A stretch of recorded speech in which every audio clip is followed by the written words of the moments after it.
평생을 남부끄럽지 않게 성실히 살아왔고 주변 사람들에게 늘 베풀며 살아왔다고 자부했는데 막상 내 손에 남은 인연의 온기는 그리 따스하지 않다는 것을 깨닫는 순간이 있습니다. 많은 이들이 내가 마음을 쏟은 만큼 상대도 나를 귀하게 여겨줄 것이라 믿으며 살아갑니다. 그러나 세상의 평판과 사람의 마음은 뜬구름과 같아서 상황에 따라 변하기 마련입니다. 타인에게 지극한 정성을 기대하지 않는 자세는 결코 사람을 믿지 말고 매정하게 살라는 뜻이 아닙니다. 오히려 내 선한 마음이 상처라는 화살이 되어 돌아오지 않도록 내 마음을 먼저 단단하게 무장하라는 지혜입니다. 50대 이후의 삶은 인간관계의 양을 늘리는 시기가 아니라 불필요한 기대를 덜어내고 내면의 평화를 찾아야 하는 시기입니다. 여기에 우리 주변에서 흔히 볼 수 있는 평범한 이웃, 김철수 씨의 이야기가 있습니다. 그의 일상적인 모습을 통해 우리가 왜 타인에게 기대를 내려놓아야 하는지, 그리고 어떻게 해야 상처받지 않고 당당하게 살아갈 수 있는지 풀어보고자 합니다. 올해로 56이 된 김철수 씨는 30년 가까이 몸담은 직장에서 늘 좋은 사람이라는 평판을 들으며 살았습니다. 모나지 않은 성격에 후배들이 어려워하는 일이 있으면 마다하지 않고 늘 팔을 걷어붙이는 인물이었습니다. 남들이 기피하는 까다로운 민원 업무나 야근을 자처하면서도 그저 허허 웃어넘기기 일쑤였습니다. 철수 씨의 가슴 속에는 평생을 지탱해온 하나의 믿음이 있었습니다. 내가 먼저 진심으로 대하고 정성을 쏟으면 상대방도 결국 내 마음을 알아주고 같은 진심으로 답해줄 것이다. 그것이 철수 씨가 세상을 살아가는 방식이자 인간관계를 맺는 유일한 철학이었습니다. 몇 년 전 철수 씨의 부서에 까마득한 후배 직원 한 명이 입사했습니다. 다른 지역에서 홀로 올라와 연고도 없이 겉돌던 후배의 모습은 유독 철수 씨의 눈에 밟혔습니다. 업무에 적응하지 못해 실수할 때마다 상사에게 깨지고 기죽어 있는 후배를 보며 철수 씨는 마치 친자식을 대하듯 온 정성을 쏟기 시작했습니다. 출근길에 후배의 목까지 따뜻한 캔커피를 챙기는 것은 기본이었고, 남들이 가르쳐주지 않는 자신만의 핵심 업무 노하우와 서류 작성 비법을 아낌없이 전수해 주었습니다. 어디 그뿐이었을까요? 주말이나 늦은 밤, 후배가 다급한 목소리로 전화를 걸어와 선배님, 이 부분 처리를 어떻게 해야 할지 모르겠습니다 하고 도움을 요청할 때도 철수 씨는 단 한 번도 귀찮은 내색을 하지 않았습니다. 가족들과의 저녁 식사 자리에서도 숟가락을 내려놓고 컴퓨터 앞에 앉아 후배의 서류를 대신 수정해주곤 했습니다. 아내가 당신은 왜 그렇게 남의 일까지 제 일처럼 잠도 안 자고 챙기냐고 타박할 때마다 철수 씨는 늘 이렇게 말했습니다. 사람 귀한 줄 알아야지.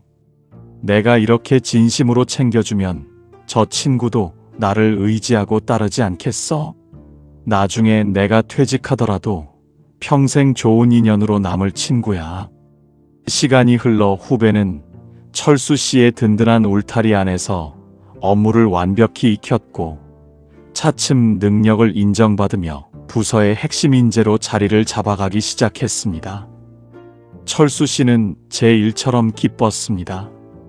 겉으로는 티를 내지 않았지만 후배가 흘리는 성장의 열매 속에 자신의 땀방울이 섞여 있다는 사실이 내심 뿌듯했습니다. 그러나 철수 씨의 기대가 어긋나기 시작한 것은 그리 오래 걸리지 않았습니다. 자리를 잡은 후배는 조금씩 태도가 변하기 시작했습니다.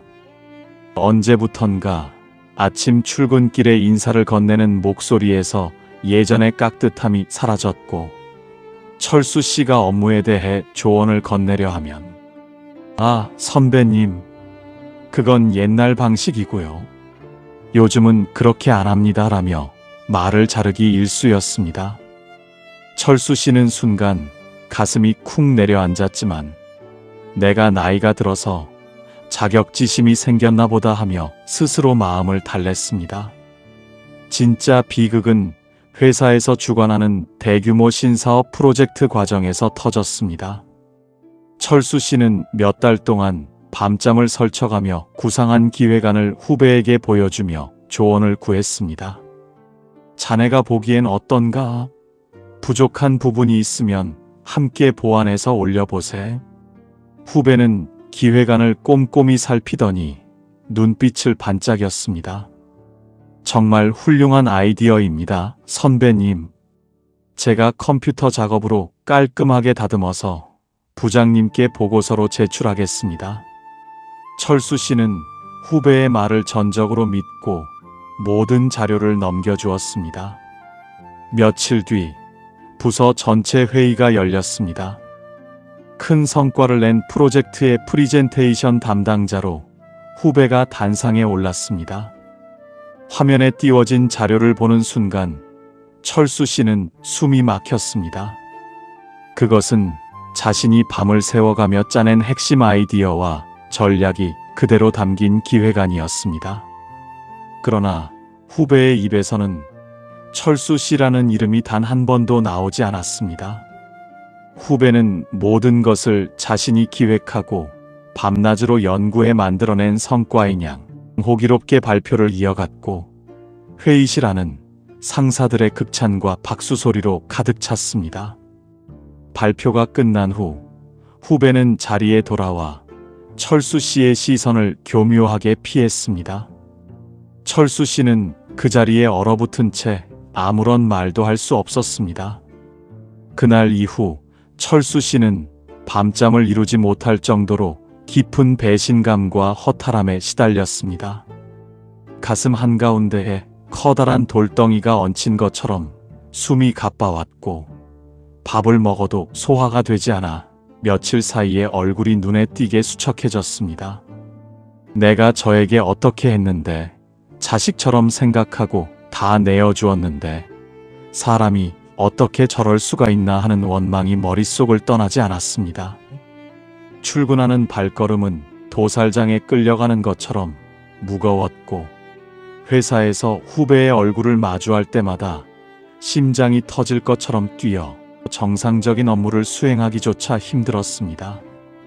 철수 씨를 이토록 고통스럽게 만든 것은 후배의 영악함 그 자체보다 자신이 쏟았던 지극한 정성이 통째로 부정당했다는 비참함이었습니다. 내가 베푼 만큼 저 사람도 내게 정성을 돌려줄 것이다라는 기대가 너무나도 컸기에 그 기대가 무너진 자리에 남은 상처의 깊이는 감당할 수 없을 만큼 깊고 예리했습니다. 철수 씨의 이 아픔은 오늘을 살아가는 우리 모두의 모습이기도 합니다. 선한 마음으로 베푼 친절이 도리어 내 심장을 찌르는 창이 되어 돌아오는 이 역설적인 상황에서 우리는 어떤 지혜를 가져야 할까요? 인간은 누구나 자신의 이익을 최우선으로 두는 유약하고 이기적인 존재라는 사실을 담담하게 인정해야 합니다. 후배가 공을 가로챈 것은 그 사람의 그릇이 지극히 작고 야박하기 때문이지 철수 씨가 베푼 선의 자체가 잘못된 것은 아닙니다.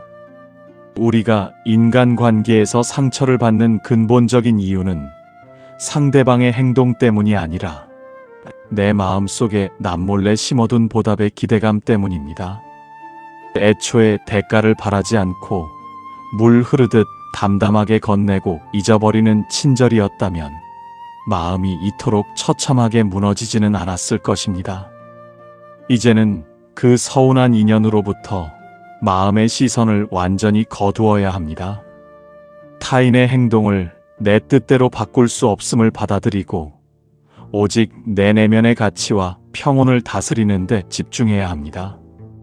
타인에게 지극한 정성을 기대하지 않을 때 우리는 비로소 그 누구에게도 흔들리지 않는 단단하고 당당한 삶의 주인이 될 수 있습니다. 직장에서의 배신감이 가슴을 치고 지나간 자리에 김철수 씨는 또 다른 삶의 모퉁이에서 더 깊고 시린 바람을 마주하게 됩니다. 회사 일로 몸과 마음이 만신창이가 되었을 때 흔히들 가정이라는 울타리에서 위로를 얻고자 합니다. 철수 씨 역시 그러했습니다. 그에게는 눈에 넣어도 아프지 않을 아들과 딸이 있었습니다. 철수 씨는 평생을 자식 부양이라는 무거운 짐을 인생의 유일한 목적이자 가장 빛나는 훈장으로 여기며 살아온 우리 시대의 평범하고도 헌신적인 아버지였습니다. 철수 씨의 20대와 30대 그리고 40대는 오롯이 자식들의 삶을 뒷받침하기 위한 시간으로 채워졌습니다. 새벽같이 일어나 만원 지하철에 몸을 싣고 직장에서 상사의 잔소리와 스트레스를 견뎌내면서도 자식들의 학원비 고지서만 보면 피로가 싹 가시는 것 같았습니다. 철수 씨는 자신을 위해서는 철저하게 인색한 사람이었습니다. 계절이 바뀌어도 소매가 다 늘어난 낡은 와이셔츠를 그대로 입었고 친구들과의 술자리나 취미 생활은 사치라 여기며 지갑을 닫았습니다. 구두 밑창이 닳아 비가 오는 날이면 발바닥이 축축해져도 자식들이 갖고 싶다는 최신형 컴퓨터와 유명 브랜드의 패딩 점퍼는 군말 없이 사주곤 했습니다.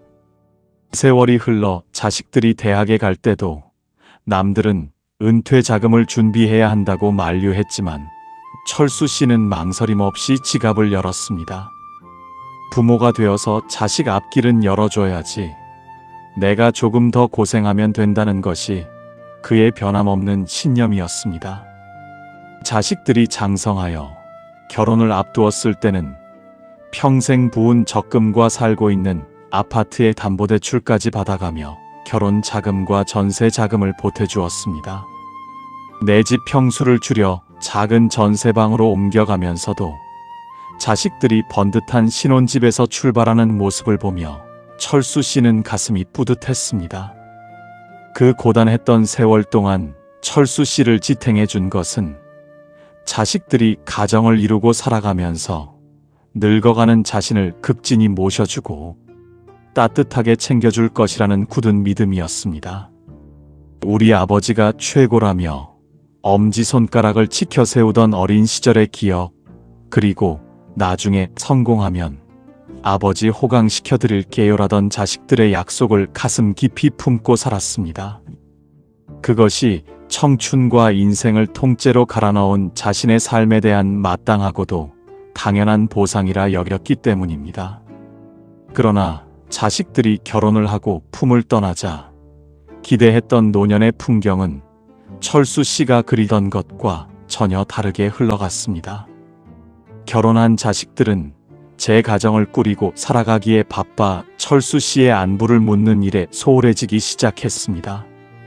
처음에는 일주일에 한 번씩 오던 전화가 한 달에 한 번으로 줄었고, 나중에는 철수 씨가 먼저 전화를 걸어도 아버지, 지금 바쁘니까 나중에 전화할게요라며 서둘러 끊기 일쑤였습니다.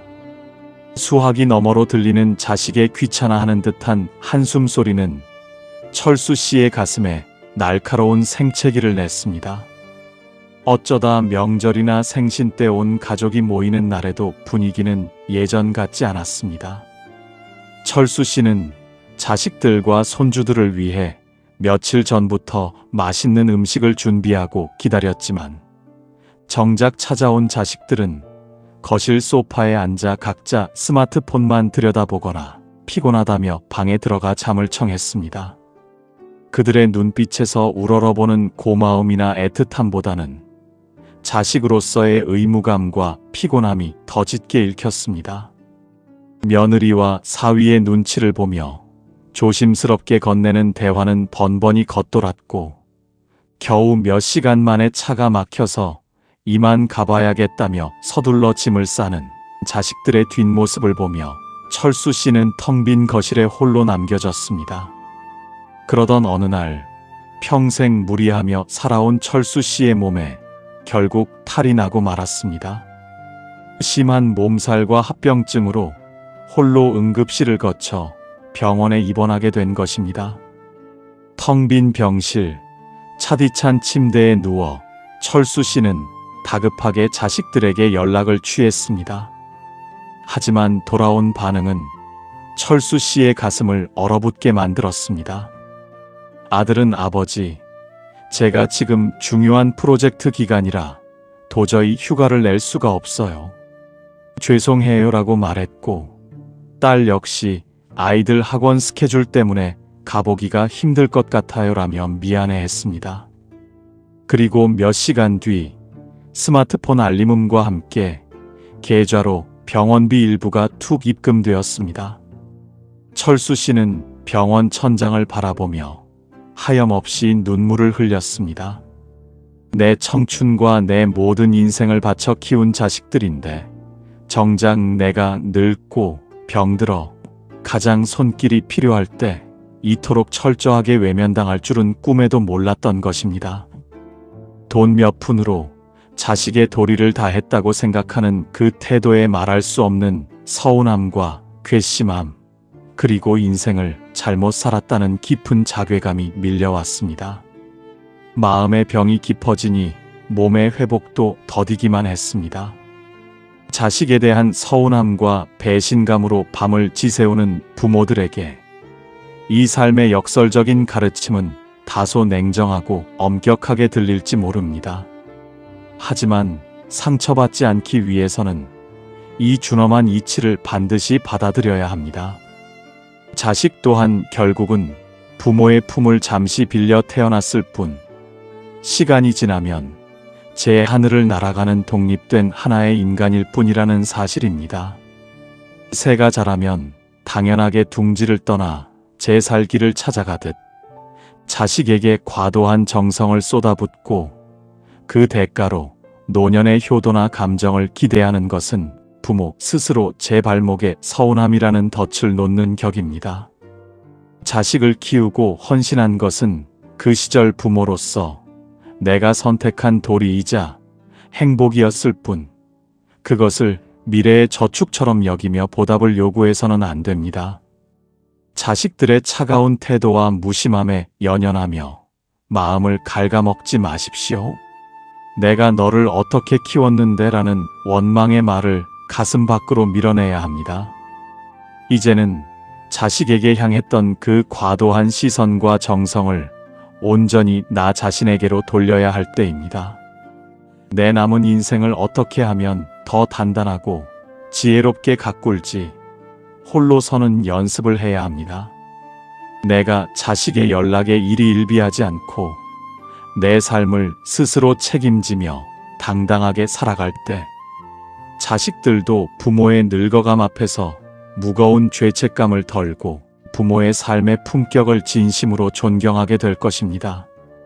타인에게 지극한 정성을 기대하지 말라는 이 외로운 지혜는 자식이라는 가장 소중한 인연으로부터 나를 지켜내는 가장 강력한 방패입니다.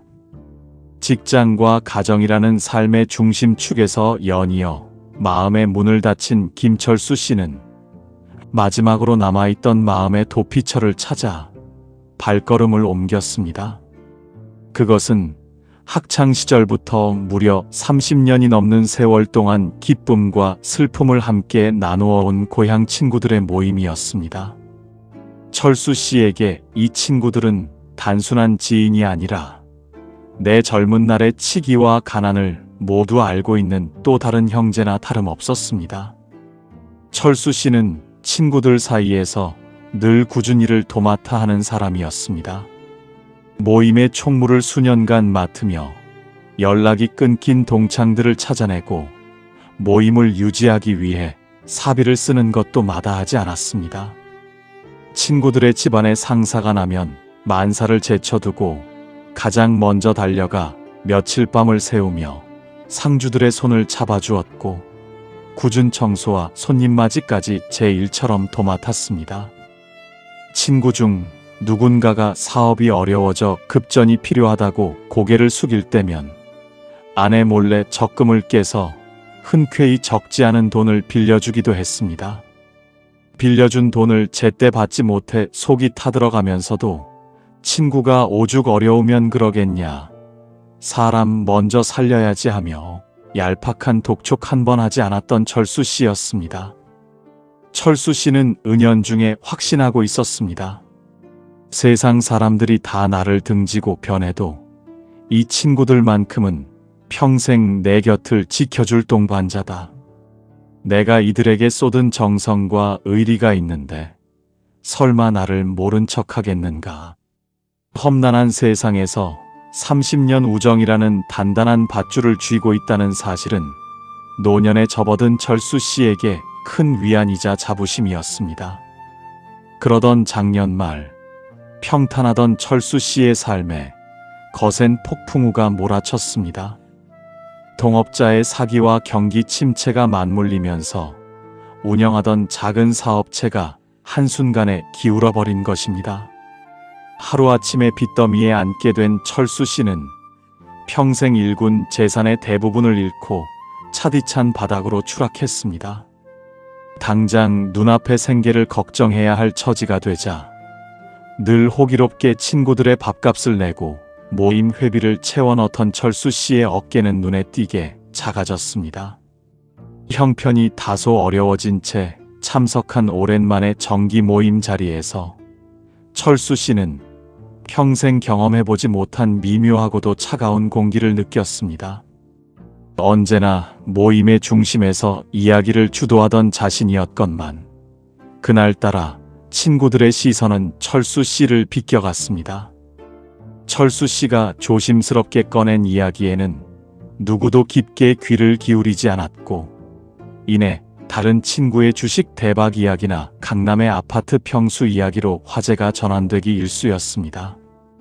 철수 씨가 지갑을 열지 못하고 머뭇거리는 모습을 보며 몇몇 친구들의 눈빛에는 은근한 동정과 함께 귀찮은 일에 엮이지 않겠다는 방어적인 기색이 역력히 스쳤습니다. 진짜 지독한 고독은 그 이후에 찾아왔습니다. 매일 수십 개씩 불이 나게 올라오던 친구들의 단체 대화방에서 철수 씨의 말에는 언제부턴가 그 누구도 대꾸하지 않는 묵음의 방치가 이어졌습니다. 간간히 올리는 철수 씨의 안부 인사에는 그저 이모티콘 한 장만이 차갑게 던져질 뿐이었습니다. 그러다 결정적인 사건이 터졌습니다. 주말 오후 우연히 SNS를 확인하던 철수 씨는 심장이 얼어붙는 듯한 사진들을 발견했습니다. 자신을 제외한 모임의 핵심 친구들이 번듯한 골프장에 모여 활짝 웃으며 단체 사진을 찍은 것이었습니다. 저희들끼리 새로운 대화방을 파서 주말 모임을 기획하고 형편이 어려워진 철수 씨가 끼면 분위기가 가라앉거나 비용 부담을 느끼리라 지레 짐작하여 은근히 따돌린 것이었습니다. 평생을 형제처럼 여기며 경조사를 챙기고 돈을 빌려주었던 친구들이 내가 조금 가난해졌다고 해서 이토록 손바닥 뒤집듯 태도를 바꾸어 소외시키는 모습을 보며 철수 씨는 뼈저린 배신감과 처절한 고독감을 느꼈습니다. 우리가 함께 지켜온 30년 세월의 무게가 겨우 이것밖에 되지 않았나 하는 생각에 온몸이 부르르 떨렸고 사람이라는 존재 자체에 대한 지독한 혐오와 환멸이 밀려와 한동안 방 밖으로 나오지 못했습니다. 우정이라는 아름다운 이름 뒤에 숨겨진 이 얄팍한 인간관계의 역설을 우리는 어떻게 받아들여야 할까요? 인생의 후반전에서 마주하는 친구 관계의 본질은 생각보다 냉정합니다. 세상의 수많은 인연은 안타깝게도 각자의 이익과 상황에 따라 맺어지고 흩어지기 마련입니다. 내가 힘이 있고 여유가 있을 때 모여들던 이들이 내 손에 쥐어진 것이 사라졌을 때 멀어지는 것은 어찌 보면 세상 인심의 자연스러운 법칙입니다. 친구들의 야박함을 원망하고 슬퍼하느라 당신의 귀한 노년의 시간을 낭비하지 마십시오. 세상의 인심이란 본래 높은 곳을 우러르고 낮은 곳을 밟으려는 유약한 속성을 가지고 있습니다. 나에게 지극한 정성을 보이지 않고 내 가난과 슬픔을 품어주지 못하는 이들의 마음을 구걸하기 위해 애쓸 필요가 전혀 없습니다. 오랜 세월을 함께했다는 이유만으로 껍데기만 남은 관계에 매달리는 것은 스스로를 더욱 비참하게 만드는 길입니다. 이제는 가짜 우정의 허상을 과감히 걷어내고 홀로 있는 방의 고요함을 즐길 줄 알아야 합니다. 사람에게 기대어 내 외로움을 채우려 하지 말고 책을 읽거나 마음을 맑게 비워내며 홀로 서는 의연함을 길러야 합니다.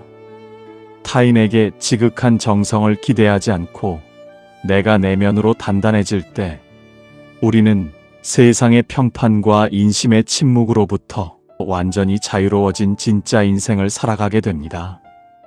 직장과 가정, 그리고 30년 지기 친구들에게서 차례로 마음의 문을 닫아 걸었지만 마지막 김철수 씨에게는 아직 내려놓지 못한 거대한 짐이 하나 더 남아 있었습니다. 그것은 바로 남들에게 좋은 사람으로 보이고 싶다는 지독한 열망이었습니다. 철수 씨는 평생 동네에서 혹은 친척들 사이에서 법 없이도 살 사람이야. 형님은 언제나 든든하고 믿음직해라는 말을 듣는 것을 인생의 가장 큰 보람으로 여기며 살아왔습니다. 주변 사람들의 칭찬과 인정은 철수 씨를 움직이는 가장 강력한 연료였습니다. 하지만 그 달콤한 평판을 유지하기 위해 철수 씨가 치러야 했던 대가는 결코 가볍지 않았습니다. 철수 씨는 남의 부탁을 거절하는 것을 세상에서 가장 힘들어 했습니다. 멀지 않은 친척이 무리한 부탁을 해오거나 동네 이웃이 자신의 처지에 넘치는 무리한 요구를 할 때도 속으로 피눈물을 흘릴지언정 겉으로는 걱정 마세요. 제가 어떻게든 해결해 보겠습니다라며 허허 웃었습니다. 주변 사람들은 그런 철수 씨를 언제든 찾아가 기댈 수 있는 아낌없이 주는 나무로 여겼습니다. 그 대가는 고스란히 철수 씨 자신의 몫이었습니다. 남들의 기대에 부응하기 위해 정작 자신의 가족들이 희생해야 했고 밤마다 홀로 가슴을 쥐어짜며 스트레스를 견뎌내야 했습니다. 철수 씨는 성인 군자잖아. 그 정도는 이해해 주겠지라는 말은 어느새 철수 씨의 목을 죄는 눈이지 않는 사슬이 되어버렸습니다. 정작 자신이 힘들고 지쳐 누군가의 위로가 필요할 때 주변 사람들은 철수 씨처럼 단단한 사람이 무슨 걱정이 있겠어라며 가볍게 넘겨버리기 일쑤였습니다. 타인에게 좋은 사람으로 기억되기 위해 쏟았던 지극한 정성이 그 누구에게도 속마음을 털어놓을 수 없는 지독한 고독의 감옥 속에 가두어 버린 것입니다. 그러다 결정적인 사건이 일어났습니다. 철수 씨가 감당할 수 없는 수준의 무리한 보증 부탁을 거절하자 평생 칭송하던 주변 사람들의 태도가 순식간에 돌변했습니다. 평생 좋은 사람인 척하더니 막상 어려울 때 외면하는 이기적인 인간이라며 철수 씨의 등 뒤에서 손가락질을 하기 시작한 것입니다. 단 한 번의 거절로 인해 평생 쌓아 올린 좋은 사람이라는 평판이 모래성처럼 허무하게 무너져 내리는 모습을 보며 철수 씨는 극심한 정신적 충격에 휩싸였습니다. 내가 그동안 사람들에게 어떻게 했는데 그 수많은 헌신과 정성은 어디로 가고 고작 이것 때문에 나를 비난하는가 하는 억울함에 밤마다 가슴을 치며 눈물을 흘렸습니다. 타인의 평판과 인정에 목을 매는 삶이 얼마나 부질없고 위험한지를 깨달아야 합니다. 세상의 평판이란 본래 아침에 피었다가 저녁에 지는 이슬과 같아서 결코 내 삶을 지탱해주는 기둥이 될 수 없습니다. 내가 타인에게 아무리 지극한 정성을 쏟아붓는다 한들 상대방은 오직 자신의 이익과 기준에 따라 나를 평가할 뿐입니다. 100번을 잘해주다가도 단 한 번의 거절로 등을 돌리는 것이 가벼운 인간의 속성입니다. 남들에게 좋은 사람으로 보이기 위해 정작 내 영혼을 갉아먹는 친절은 진정한 선행이 아니라 내 마음속의 결핍이 만들어낸 가짜 의무감일 뿐입니다. 타인의 시선이라는 감옥에서 과감하게 걸어 나와야 합니다. 나를 향한 주변의 비난이나 서운함에 의연해질 줄 알아야 하며 남들의 박수 소리보다 내 내면의 목소리에 먼저 귀를 기울여야 합니다. 타인에게 지극한 정성을 기대하지 않고 그들의 평가로부터 완전히 독립할 때 비로소 우리는 내 인생의 진정한 주권을 되찾고 평온한 안식을 누릴 수 있습니다. 우리는 앞서 인간관계의 가시밭길 위에서 저마다의 상처를 안고 신음하던 4명의 철수 씨를 만났습니다. 이들의 아픔은 결코 남의 이야기가 아닙니다. 오늘을 살아가는 우리 모두가 매일같이 겪고 있는 마음의 몸살이자 인생의 후반전에 접어든 이들이라면 누구나 한 번쯤 마주하게 되는 서글픈 풍경입니다. 우리는 왜 늘 사람들에게 진심을 다하고도 이토록 처참한 상처를 받으며 살아가야 할까요? 왜 선한 의도로 시작한 호의가 도리어 내 심장을 찌르는 창이 되어 돌아오는 것일까요? 인생이 우리에게 주는 교훈의 핵심은 바로 여기에 있습니다. 사람들에게 너무 잘해주지 마라 상처받는다는 이 말은 세상을 향해 마음을 꽁꽁 닫아걸고 타인을 향해 매정하고 야박하게 처세하라는 뜻이 결코 아닙니다. 이 가르침의 진짜 속뜻은 내 행복과 평온의 열쇠를 타인의 손에 쥐어주지 마라는 강력한 경고입니다. 우리가 누군가에게 지극한 정성을 쏟을 때 우리의 마음 깊은 곳에는 보이지 않는 저울 하나가 생겨납니다. 내가 이만큼 정성을 주었으니 상대방도 그에 걸맞은 정성과 예의 혹은 고마움을 돌려주어야 마땅하다는 무의식적인 기대감입니다. 그러나 슬프게도 인간의 본성은 본래 자기중심적이고 유약하여 타인이 준 은혜를 금세 잊어버리거나 당연한 권리로 여기기 일쑤입니다. 내가 준 마음의 크기와 상대가 돌려준 마음의 크기를 저울질하기 시작하는 바로 그 순간부터 우리의 마음 속에는 서운함과 배신감이라는 괴물이 자라나 내 영혼을 통째로 집어삼키게 됩니다. 타인에게 지극한 정성을 기대하지 않는 법을 배울 때 우리는 세상에서 가장 자유롭고 평온한 사람이 됩니다. 기대를 내려놓으면 세상의 모든 인연이 단순하고 명료해집니다. 상대방이 나를 소홀히 대하거나 내 공을 가로채더라도 그 사람의 그릇과 형편이 고작 그 정도구나 하고 덤덤히 넘길 수 있는 거대한 마음의 방패가 생깁니다.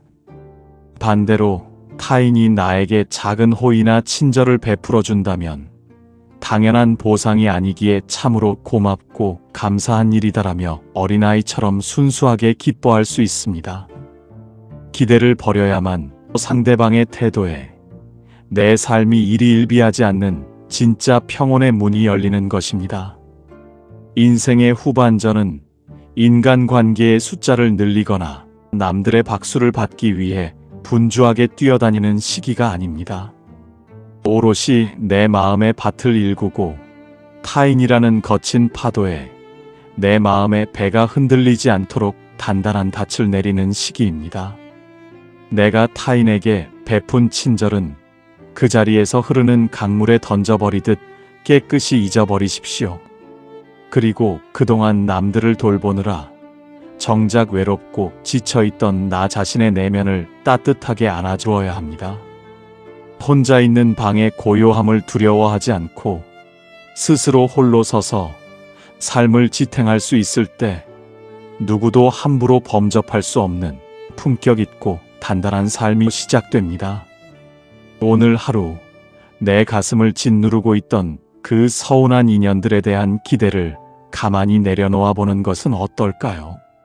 내 마음을 지키는 가장 단단한 지혜는 언제나 내 안에서 나를 기다리고 있습니다.